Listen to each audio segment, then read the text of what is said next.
حضرت عقبہ بن عامر رضی اللہ تعالی عنہ روایت کرتے ہیں، آپ صلی اللہ علیہ وسلم نے فرمایا جو بھی مسلمان وضو کرے اور اچھا وضو کرے، کھڑے ہو کر 2 رکعت نماز ادا کرے، دل اور چہرے سے متوجہ ہو کر، تو اس کے لیے جنت واجب ہو جاتی ہے۔ سرکار دو عالم صلی اللہ علیہ وسلم نے 2 رکعت نماز نفل پڑھنے پر عظیم اجر کا ذکر فرمایا کہ جو بندہ احسن انداز سے وضو کرتا ہے، سنت کے مطابق وضو کرتا ہے، فرائض پورے ادا کرتا ہے اور پھر 2 رکعت نماز ایسے ادا کرتا ہے کہ اس کا دل نماز ہی کی جانب متوجہ ہوتا ہے، ادھر ادھر کے خیالات نہیں آتے، پرسکون 2 رکعت نماز ادا کرتا ہے، تو اللہ تبارک و تعالیٰ اس کے لیے جنت کو واجب کر دیتے ہیں۔ اور ایک حدیث میں موجود ہے کہ جو 2 رکعت نماز ایسی پڑھے جس میں دنیاوی خیالات نہ آئیں، تو اللہ پچھلی زندگی کے سارے گناہ معاف فرما دیتا ہے۔ غفر لہ ما تقدم من ذنبہ، 40 سال عمر ہے، 50 سال عمر ہے، 80 سال عمر ہے، 2 رکعت نماز اخلاص کے ساتھ ادا کی تو کتنا بڑا اجر کہ پچھلی زندگی کے جتنے بھی صغیرہ گناہ ہوئے اللہ معاف فرما دیتا ہے۔ تو انسان کبھی کبھی کوشش کرے، ویسے تو کوشش ہونی چاہیے کہ ہر نماز ہی انسان احسن انداز سے ادا کرے،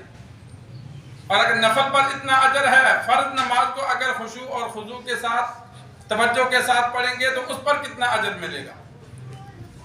لیکن کبھی کبھی انسان کوشش کرے سنت کے مطابق وضو کر کے تھوڑی دیر آ کر بیٹھے تاکہ اعضاء خشک ہو جائیں، چلنے پھرنے کی وجہ سے جو سانس پھولی ہوئی ہے وہ نارمل حالت میں ہو جائے، پھر کھڑے ہو کر تمام خیالات کو روک دے۔ 3 منٹ میں انسان 2 رکعت نماز پڑھ لیتا ہے، چلو 5 منٹ لگا لو ذرا اور سکون سے پڑھے، تو صرف نماز کی طرف دھیان رکھے۔ بہترین طریقہ یہ ہوتا ہے کہ نماز کے سبق کا انسان ترجمہ یاد کر لے، تو جو پڑھتا ہے اس کے ترجمے کی طرف دھیان رکھے گا تو ادھر ادھر پھر اس کا خیال نہیں جائے گا۔ سورۃ الفاتحہ پڑھی، سورت پڑھی، رکوع سجدے میں جو پڑھتا ہے ساتھ ساتھ اس کا ترجمہ سوچتا رہے کہ میں کیا پڑھ رہا ہوں۔ جب دھیان ترجمے کی طرف ہوگا تو خیالات نہیں آئیں گے۔ ہم پڑھتے ہیں، رٹا رٹایا پڑھتے ہیں، ترجمہ آتا نہیں ہے، جس کی وجہ سے ذہن ہمارا گم رہا ہوتا ہے، کیونکہ زبان تو آتی ہے، وہ تو چل رہی ہے، لیکن پڑھ کیا رہے اس کی جانب ہم دھیان نہیں دیتے۔ تو جب یہ توجہ رکھیں گے اور نظر کو ادھر ادھر گھمانے کے بجائے کھڑے ہوں تو سجدے کی جگہ پر، رکوع میں ہوں تو پاؤں پر، بیٹھے ہوں تو اپنی جولی میں، سجدے میں ہوں تو اپنی ناک پر، زمین پر، یہ انسان نظر کو بھی کنٹرول میں رکھے تو اس سے بھی خیالات ادھر ادھر متوجہ نہیں ہوتے۔ تو 2 رکعت نماز جب ایسے پڑھے گا کہ اس میں خیالات نہ آئیں، پرسکون نماز ادا کی، تو اللہ تبارک و تعالیٰ ایسے بندے کے لیے جنت کو واجب کر دیتا ہے۔ اللہ کو پسند آ گئی تو اللہ نے مہر لگا دینی ہے، جا میں نے تجھے معاف کر دیا۔ جس طرح حدیث میں ذکر ہے اللہ پچھلے گناہ معاف کر دیتا ہے۔ جنت میں درجات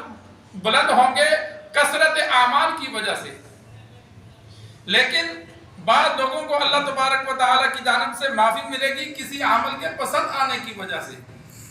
گناہگار ہوگا لیکن کوئی نیکی پسند آ گئی، اس کی وجہ سے اللہ نے اسے معاف کر دیا ہے۔ نیک ہوگا، کوئی برا عمل اللہ کو برا لگا جس کی وجہ سے اللہ نے نیکیاں ضائع کر دی، اس کے لیے جہنم کر دی۔ کتنے ہی لوگ ہوں گے جن کا روزہ پسند آیا، کسی کی نماز پسند آئی، کسی کا صدقہ پسند آیا، کسی کا جہاد، کسی کا حج، کسی کا راستے سے تکلیف دہ چیز کا ہٹانا، کسی کا کسی جانور کے ساتھ اچھا سلوک کرنا، مختلف نیکیاں ہیں جو خشوع خضوع سے خوشی سے کرتا ہے، بسا اوقات اللہ کو پسند آ جاتی ہے، اس عمل کی وجہ سے اللہ تبارک و تعالیٰ اس کو معاف فرما دیتا ہے۔ باقی اس کے اعمال کے اعتبار سے جنت میں درجات بلند ہوں گے، جیسے اعمال ہوں گے ویسے درجہ ملے گا۔